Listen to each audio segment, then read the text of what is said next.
pas Olsi Komicit dhe pas atyre zyrtarëve të tjerë që nga sistemi i drejtësisë po themi katapulton, është dhe Genta Bungo dhe për rinit fatit thjesht na kujtohet ajo historia me prokuroren Elizabeta Imerej, kur përdori një term krejt papërshtatshëm, njëjtë siç bënte ministri Hoxha aktualisht që tha kjo malokja, këto maloka, domethënë një për tek saj, po është dhe një zhvillim i fundi që raporton dhe monitori Pikal që lidhet pikërisht me çështjen e pastrimit të parave. Atë po shoh, Juli, në rast se mund të më marrësh pak faqen e parë.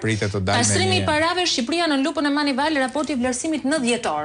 Të kujtojmë që Shqipëria ka qenë në listën gri, u hoq dhe tani pritet dhe rrezikon sërish. Pra është një raund i rishqyrtimi, thot monitor ndërkombëtar, pasi një delegacion i Këshillit të Evropës përfundoi një mision 2 javor në vend për vlerësuar sistemin e parandalimit të pastrimit parave dhe financimit terrorizmit. Në fakt është shprehur gjerësisht dhe është një nga paragrafet më të gjata, të paktën ato që janë deri tani amendamente të supozuara, derisa të shohim të finalizuara.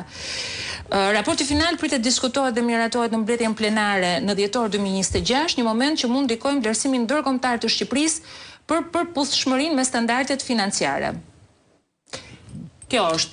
Për shembull, një nga çështjet e fundit që kemi diskutuar ne edhe për Jet Bankun, për shembull, se si u licencua, se këtu ka një... Pra, po ta marrësh holl, edhe ajo shtyrja që thuhet në fund të 2026-s që burimet lapsit Pikal e kanë konfirmuar, sidomos edhe si një shqetësim në telefonatën e kryenegociatores Melinda Dhuka dhe përfaqësueses së Shqipëros, duket se nuk është e lidhur vetëm me çështjen Balluku, janë një seri monitorimesh dhe raportesh të ndërmjetme. I morëm me radhë. Pra, çështja Balluku është një prej këtyre, po pastaj çështjet e luftës kundër krimit organizuar, korrupsionit, pastrimit parave, futet tek lufta kundër krimit organizuar, për sundimi i ligjit, mënyra se si operon SPAK, efikasiteti i SPAK-ut, të gjitha këto janë pjesa, se thuash, e luanit për mënyrën se si do të vlerësohemi ne. Por nuk është vetëm kaq, që është edhe masat që do të marrin vendet anëtare, pastaj veçmas përmes agjencive të tyre dhe mekanizmave të tyre që kanë në veprim, për ndërprer ato kanalet e qarkullimit të kësaj paraje dhe të aktorëve që i qarkullojnë ato. Problemi është e garancia që këto kanë marrë, se ne kur kemi parë dosja Black Eagle, është një dosje për një grup kriminal shqiptar në Belgjik, ato flasin për garanci. Pra nuk është çështja e kanaleve tani, se ne kanalet i dim, janë të njëjtat kanale ku kalon dhe lënda narkotike, janë të njëjtat kanale ku kalon edhe kanabisi. Problemi është kush është garancia dhe kush është mekanizmi për futjen e kësaj paraje në ekonomi. Ky është i gjithë thelbi. Dhe në Bashkimin Evropian e din shumë më mirë, dhe na kanë thënë edhe shqip dhe na kanë thënë edhe në anglisht. Pra nuk është nevoja që opozita apo Elisa Spiropali apo Ditmir Bushati apo gazetarët nga Shqipëria të shkojnë të flasin në gjuhë tuaj në Bruxelles. Problemi është që ato e kanë të qartë mekanizmin se si ndodh. Genc, mirë se erdhe. Kur hyn me vonesë paguan dhe gjobën, kështu që të lash edhe 10 minuta të vuaje dënimin.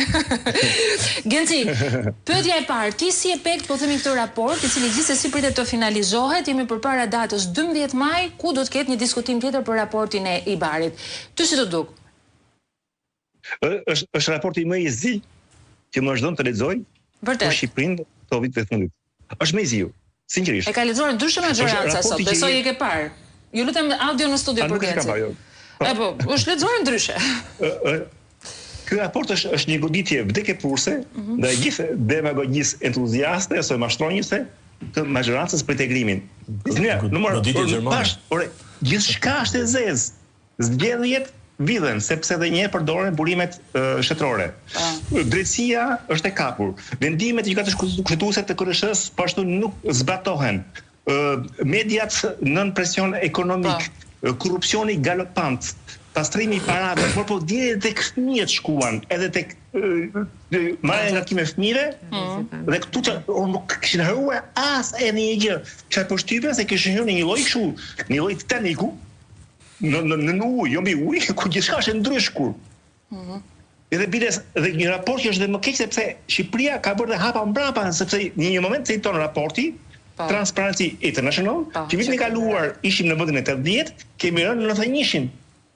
Wow! 11 vende. Dhe njëherë çfarë përgjigje ndaj Ferit Hoxhës, për cilin kam respekt, është diplomat, dhe me shumë zgjuarsi dje në komisionin parlamentar. Tha, shiko, unë mund bëj komente për raporte që nuk i di. Të thaj.